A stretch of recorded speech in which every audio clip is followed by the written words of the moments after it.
So hey guys, it's been a little while. Work has been quite busy for me. I had the Teen Wolf movie that I was working on, and then another franchise I can't talk about. So now I'm back for a little bit. This was just something I was working on in between. Was I had in between my raccoon and this one, I had another S.A.F.S ready to go, and I just thought, I couldn't really figure out what colors I haven't done before, and this is one I haven't really done a lot of white and the blues, and then everything else was just spur of the moment and putting details where I thought they might look cool. Mainly focusing on the laser rifle, changing it around a little bit, adding a bunch of wires, and making it cool. So hope you enjoy. Thank you so much. So if you're at all interested, that was the color I ended up going with. I do have the S.A.F. snowman, which is the only difference between the S.A.F.S and this is the nose and the packaging and the artwork.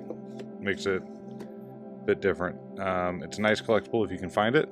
I'm not going to use it just yet. Of course, I'm going to probably mold the nose so that I can make more snowmen when I eventually build this, but that'll be for personal use only. So, but if you'd like to make, another S.A.F.S like the one I'm doing here, and you can't find any at the moment, the raccoon has all the parts in it to make standard S.A.F.S minus the nose.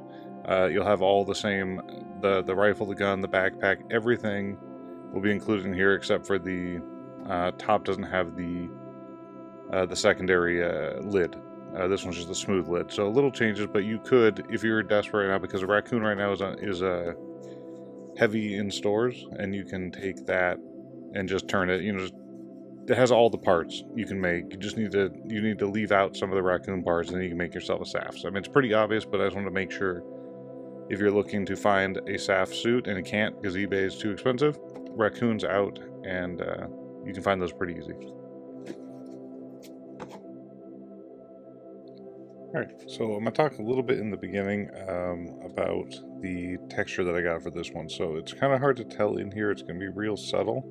But what I did for all the main texture you're going to see is I just used the extra thin cement, and I actually stippled it with the brush applicator onto the plastic to kind of pit it up and give it to melt some of the plastic and give it a surface, and then I would sand that. After that, I would just use a little bit of Mr. Dissolve putty and then just stipple that over the surface for a very light basic surface treatment. But I have been having fun doing this with some of the parts because it does melt and creates the texture right there on the plastic. It can be a little tricky, but if you're interested, test it out on a small piece, and you can use a sponge too if you want, but I just use the brush that's in there and just kind of stipple it around and stip, and you'll see what I mean if you do it.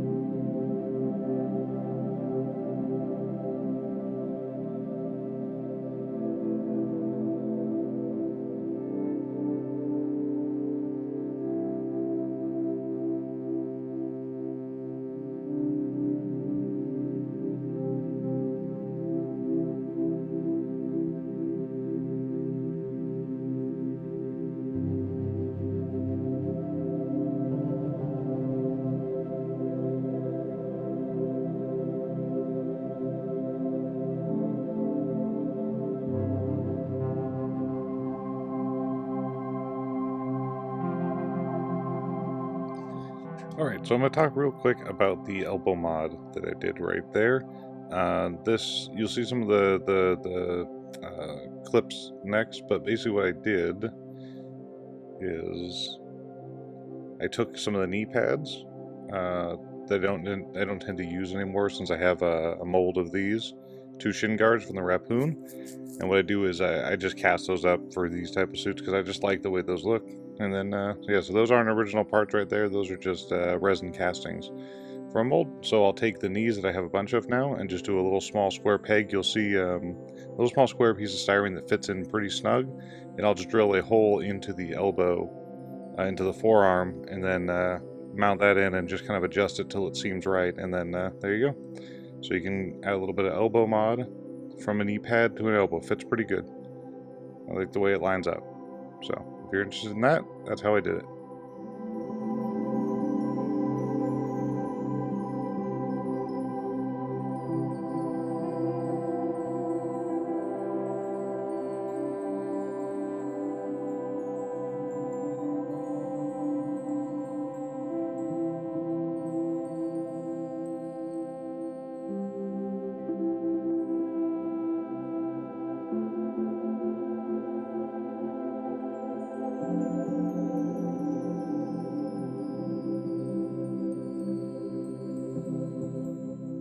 So here you see the first paint I started with. I kind of had this idea in my head that I wanted to go with a yellow and a gray, and just when I started hand painting on the acrylic yellow, because my airbrush was at work, I just started not really liking it. So I used a paint coating remover from Display, and you'll see the product image in a second there, and it works great. I haven't had any problems with it. Eating through plastic or damaging plastic. I was using it to clean off just almost any paints. Lacquers came right off, a little bit of a soak. So give it a try. There's probably other products out there that aren't from them that I am not aware of, but I believe that one is the only one I've worked with, and it works great. So give it a try.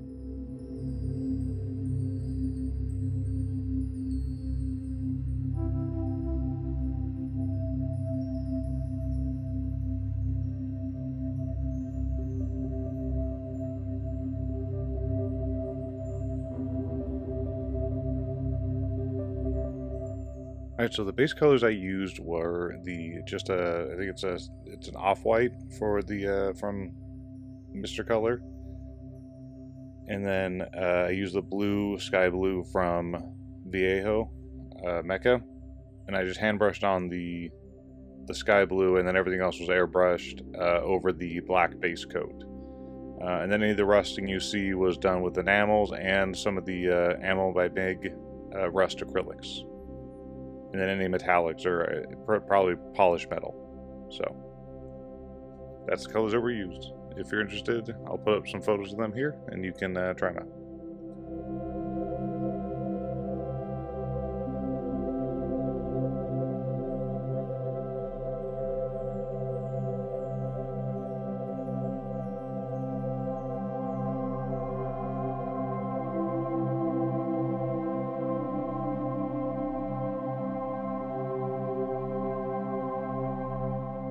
Okay, so one of the ways I did the chipping that worked on this, let's see if I can get a good focus on there. So I'm getting closer. So what I ended up actually doing was doing 2 heavy coats of primer before I did my base colors. It was a black, and then which order did I do it? I think it was the mahogany, then it was black. And so what I ended up doing was I just took a razor out and sandpaper and just started physically removing all the spots, and anywhere that went too far, like back here, I had too much of this all over here. I just came back in with the base and a little stipple brush, and I just stippled the lacquer base right back on top, so it healed all that. There was also a lot of damage on the top that I fixed, and then I just kept it mainly focused around the lid, anywhere that would get kicked and moved around. Not necessarily all hyper-realistic, but I like the way some of the shapes of things were looking, so I kept it. I always add little scratch marks around the bolts, too, if I can. Yeah, the rest of it was just, you can see some sandpaper, and where I just, like on the feet, I just let it hit, like I did that just one swipe, one or two swipes, and I just stopped, because it ended up making a really cool look, where it had some of the blue, some of the white, some of the chipping going through, so all that there is, none of that's painted. This is all just a physical removal of paint. And then I went back in with, some rusts and things like that during the wash phase, but all the chipping you see are physically removing the white from the model in just strategic moments. And anywhere that it went too far, I would just repaint it back with the white. Yeah. So that was a fun little new way to do it this time. I'll try to, I'll try to add a little video to this of how I did that, or at least, show you, because I don't know if I could necessarily say how I did it. I just took a razor blade out and just tested the waters, and then ended up with this result, which I still think ended up being really cool. I might do it more next time. So let's take it out.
Alright, so you can see here, this is the beginning of the gunk wash. So this is why I just mix up a few enamels and oil paints with a little bit of enamel thinner, and I'll just coat the whole kit in that. Let it sit for, sometimes overnight, and then I'll just wipe it back with a Q-tip or a small brush with a little bit of the odorless mineral spirits, and that's how I'll remove all of it back. And you'll see in the videos right after, or the pictures right after this, you'll see what happened right when I removed it, like what effect you'll get, and all the creases and lines you'll get from this type of wash.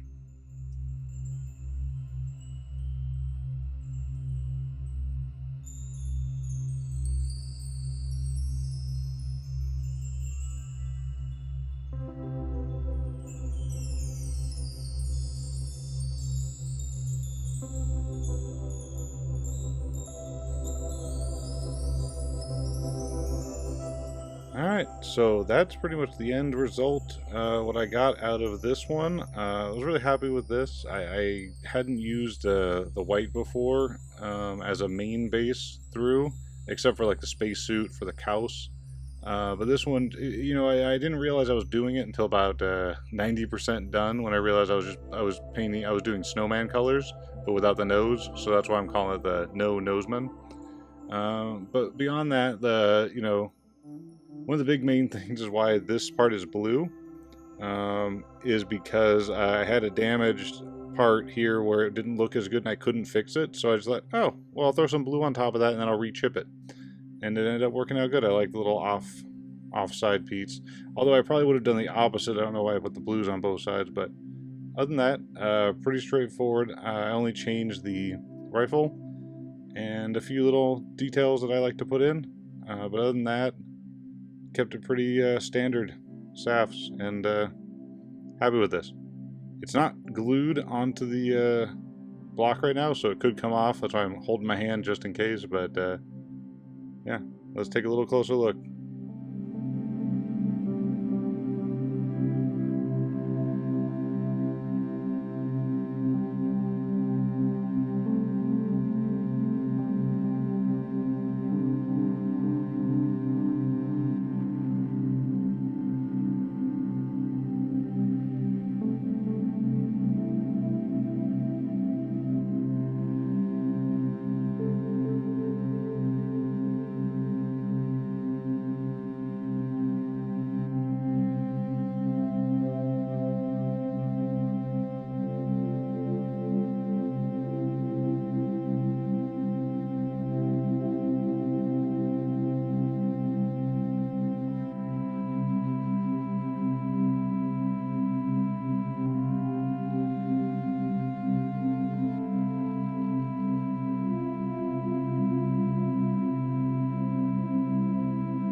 So, thank you all for watching. I know it's been a little while since I had that last video. Thanks to everyone that stayed around and continues to join and like the videos, and hopefully they are useful to you.